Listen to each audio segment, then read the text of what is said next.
هلا نروح لموضوع آخر. وكل إيرلندي يافع يحلم بالعيش في دبي وكل الطرق تؤدي إلى دبي. هذا ما قالته سعادة أليسون ميلتون سفير جمهورية إيرلندا لدى دولة الإمارات في الحوار الذي أجرته معها هالة بو علوان ضمن فقرة موطن، الحلم، والإنجاز. طبعا الحوار تطرق إلى دور الجالية الإيرلندية ذات 12,000 شخص بدبي بتنشيط الحياة الاقتصادية والثقافية بالدولة، خاصة بمجالات التدريس والطب والأعمال والفنون، حيث بيعمل معظم الإيرلنديين المقيمين بالدولة. طبعا فضلا عن هذا أشارت سعادة أليسون إلى أن العلاقة بين دولة الإمارات وإيرلندا تتميز بكونها متينة وقوية، فالإمارات هي أكبر سوق للاتحاد الأوروبي وإيرلندا في المنطقة. نتابع. بيسعدنا أن يكون معنا اليوم سعادة أليسون ميلتون سفيرة جمهورية إيرلندا لدى دولة الإمارات. Good morning, Your Excellency, and great to have you here. Thank you, Hala. Lovely to be here. And I'm so happy actually that you are the first female ambassador I actually have a chat with. That's brilliant. I'm delighted to be the first. It's a pleasure. Your Excellency, I think many of us, including the Irish community, whenever someone takes this post as an ambassador representing a country, we have this curiosity. What's her background? Was she always an ambassador? Did she aspire always to become an ambassador? Curiosity about people's background, specifically in these positions. What's your background? Thank you, Hala, and such a pleasure to be here. I think it's a pity that the role of ambassador isn't better understood, so I'm really glad you asked me this question as to what drives you to want to be an ambassador. And I would say that more than anything, I am an Irish public servant. I represent my government and I'm very proud to do so.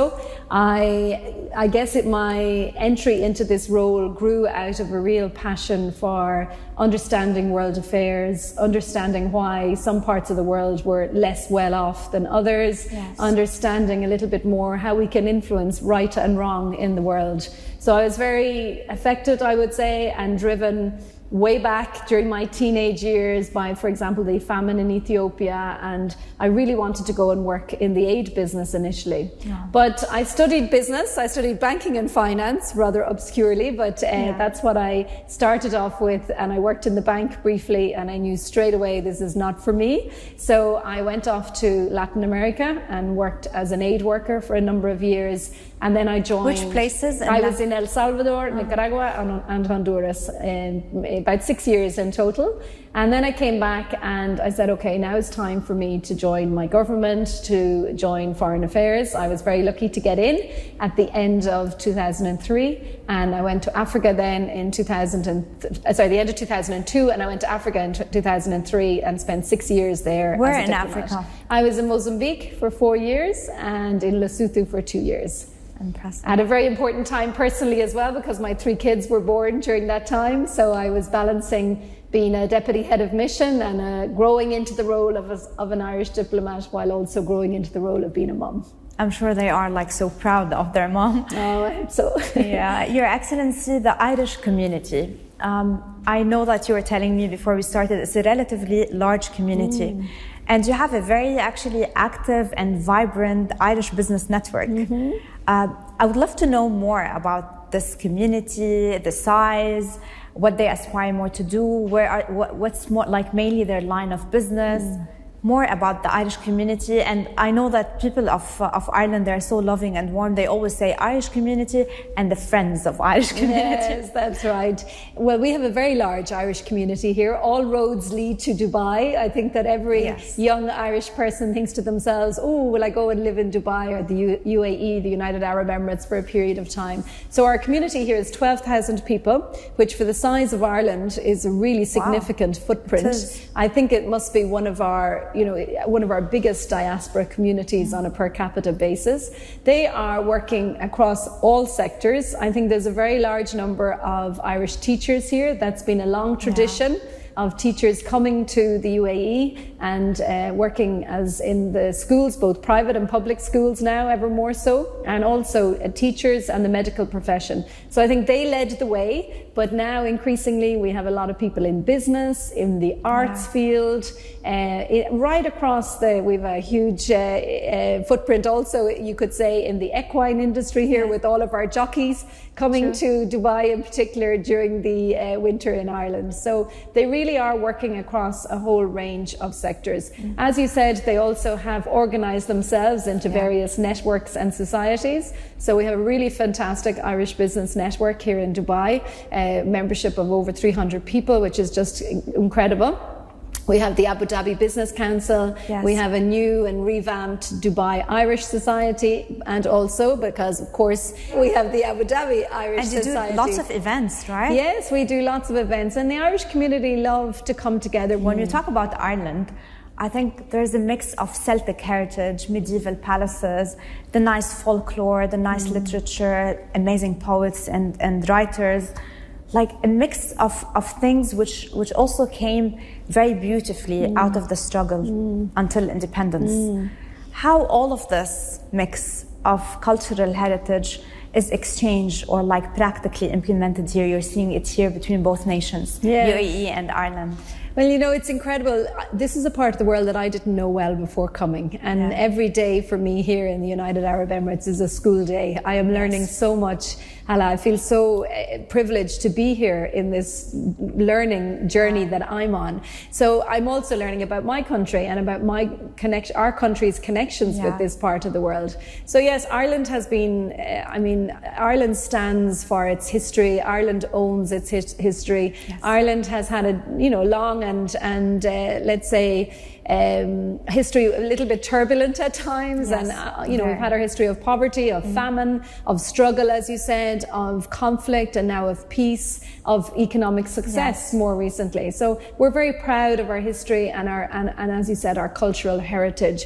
Here in the UAE, Irish writers are known, Irish dance is loved, Irish poetry is looked to for inspiration.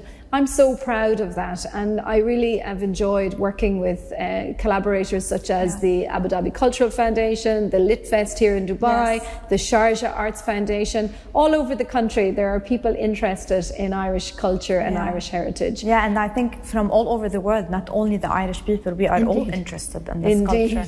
Indeed, and that's of course one of the most wonderful things about being in this incredible country is over 200 nationalities. So to think that this is an audience, let's say, of Irish culture of 200 different nationalities.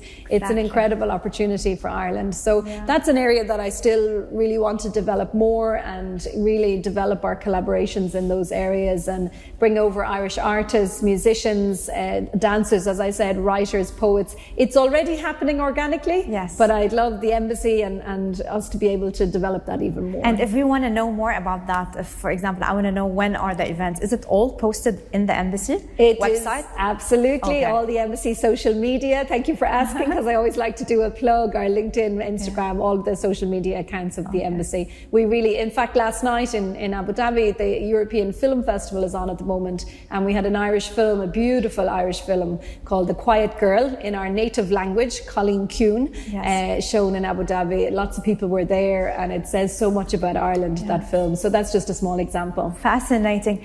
Trading and investment, like also when we talk about Ireland, there are lots of points and areas of strength, like pharmaceutical sector, healthcare sector, food, beverages, music, as you mentioned, art, and all technology as well. Here also there is a lot of areas which are very strong. How do you collaborate together to, I think, enhance each other's trading, investment, collaborate, upgrade? How do you do all that? Yes, well, we have a very strong trading relationship with the UAE. The UAE is the European Union's biggest market in this region, and for Ireland also it's a very, very important market. So trade has grown substantially in recent years. I think over the last 10 years it's grown 127%. Trade in goods and trade in services is also very, very strong. Both countries look to each other for collaboration, for inspiration and for partnership, because we do know that we can learn from each other. I think the UAE sees Ireland's economic success story, as you said, how we've managed to attract so many of the big pharmaceutical companies into Ireland. 9 of the top 10 have their headquarters in Ireland. The whole financial industry, the fintech, the medtech, as you mentioned, all of these sectors have been sectors of real success in Ireland. But we also look to the UAE, where they're, I would think, well advanced on Ireland in areas such as artificial intelligence, on green tech, on some of the med tech areas, some of the development areas that have been discussed over the last week with the big health meeting on in Abu Dhabi. I think that there's real, and space technology is another area. So we both sides see the positives and the potential of the areas where we can collaborate. So we're actively working with His Excellency Dr. Thani Al Zayudi, with the government, with all members of the government, in identifying where we can continue to sign agreements and make progress, and that's happening right across the board. Wishing you always the best. Your Excellency, what's your favorite thing about Ireland for people who want to visit Ireland now? What's your advice? Like, what do you like most? I think get down to the west coast. I'm biased because I'm from the west of Ireland, but we have a rugged, raw, wild coastline that's very, very green, that's very, very beautiful, and it's really quite unique. And I think come to Ireland, get on a bicycle or go walking in the hills, and you will not be disappointed, especially as it gets a little hotter here in the... And the food. And the food is fantastic. Don't forget about the food. Thank you. We have lots of Irish food here in the UAE. So if you've sampled it, and I hope you have, you can get even more and a better selection in Ireland. So please do come. Wonderful, wonderful. Your Excellency Alison Milton, thank you so much for being with us today. Thank you so much for having me. Thank you.